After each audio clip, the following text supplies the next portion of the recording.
Yeah. And they plead the fifth, like what we've seen here recently. We saw an awful lot of that out of the inner circle That is to crazy. Biden's I don't know aides. how much more you'll get. You know, I guess my kind of top-down concern has to do with how far back this went if ex-President Obama was involved. I mean, they would have been working against Donald Trump to help Hillary win, to what else? What could have been the reason for all of that?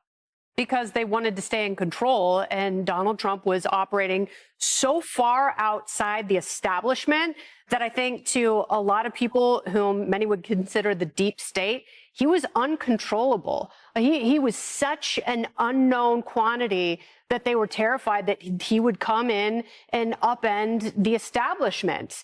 And, you know, it's like in many ways he has. In many ways he has destroyed a lot of norms that people didn't realize were detrimental to this country. And I understand why DNI Gabbard has a vested interest here, because if you remember, this is something that Hillary Clinton was pushing long after she lost the 2016 election. And she said with great certainty that Tulsi Gabbard is a Russian asset. She used the term Russian asset. She did. And then, you know, Tulsi Gabbard was taken aside by TSA and, you know, customs and questioned, and she was on a list and she didn't know how she got there. Well, now she's DNI, and she'll get to the bottom of some of her personal questions, but also make sure this never happens again with any president, with any administration, with any level of the intelligence agencies who were all in collusion with each other. And the Washington Post and New York Times needs to give their Pulitzers back with this